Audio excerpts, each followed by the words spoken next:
Welcome to the Reparenting Daily podcast. In this podcast, we'll dive deep into reparenting, exploring tools and resources to help us through our journey. The podcast is divided into 3 sections. First is a reading. Second is a discussion of the reading, followed by a journal prompt. And the last section is a peaceful meditation for closing.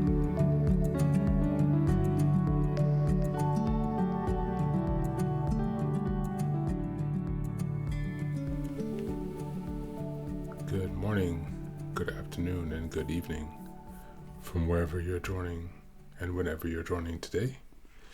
Thanks for being here and taking some time to focus on your reparenting journey.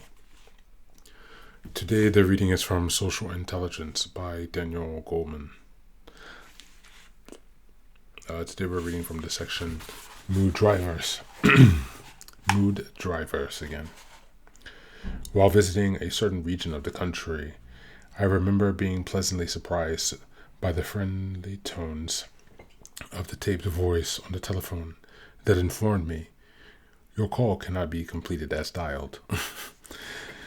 The warmth in that bland recorded message, believe it or not, gave me a small thrill of good feeling, due largely to my years of irritation with that same message as delivered by my own regional phone company's computerized voice back home.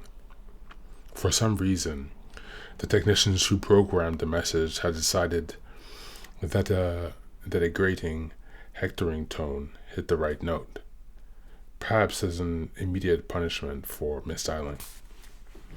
I had grown to resent the obnoxious tones of that tape message. It brought to my mind the image of a too prissy, judgmental bus boy. Without fail, it put me in a bad mood, if just for a moment. The emotional power of such subtle cues can be surprising. Consider a clever experiment done with students, volunteers at the University of Würzburg in Germany. The students listened to a tape voice reading the driest of intellectual material, a German translation of the British philosopher David Hume's philosophical essay concerning human understanding. The tape came in 2 versions, either happy or sad, but so subtly infected that people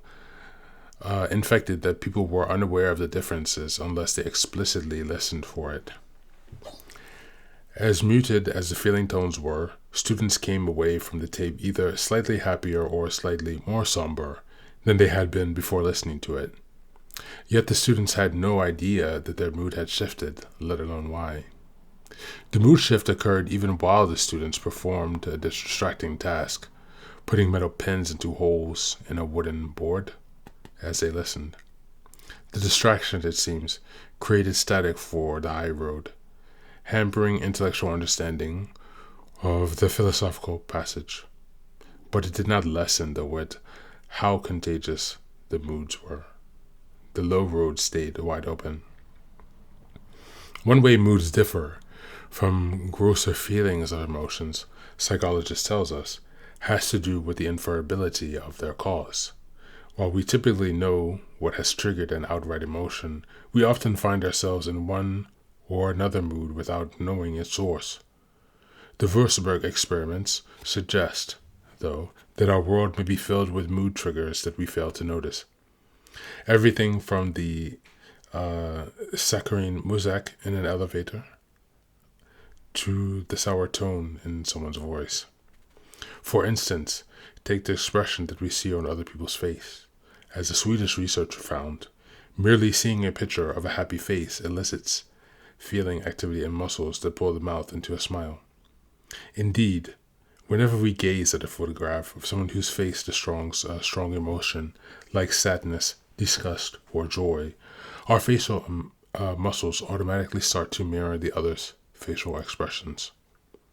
This reflexive imitation opens us to subtle emotional influences from those around us, adding one lane in what amounts to the brain-to-brain bridge between people.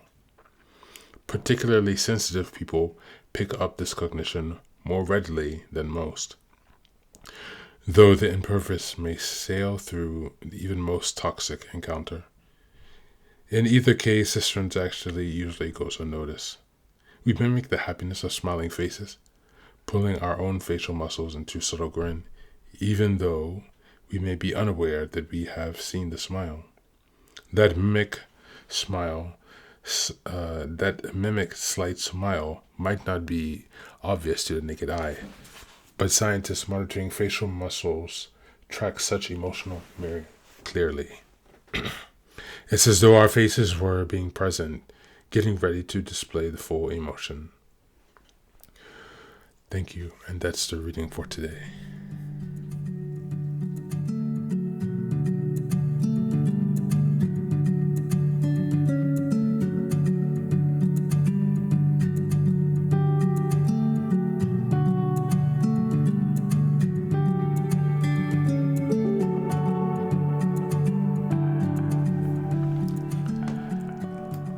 Hi, and welcome back. Thanks again for being here today. It's a really interesting reading about moods and how they can be transferred subtly. More specifically, mood drivers. In the examples, I really like the two examples of the experiments they gave. They really prove how emotions are contagious. Feeling states are contagious and can be transmitted without any explicit force, in a way by default. And so, today, how about you reflect on all of the ways that you feel or that you are aware of your moods being shifted? Perhaps create a list, even a prioritized list from the most impactful to the least impactful events or circumstances or situations or people that impact your mood. This is a really good piece of self-awareness to have, because once you are aware of it and you can remember it and recall it, you can make some plan of action for that. Also, perhaps do some time to analyze the difference between your ability to detect your feelings, as discussed in the reading, versus your moods. Are you able to distinguish the two? Which are you able to control more easily if you have control over either of them? Reflect on these things today and take care of yourself and be well.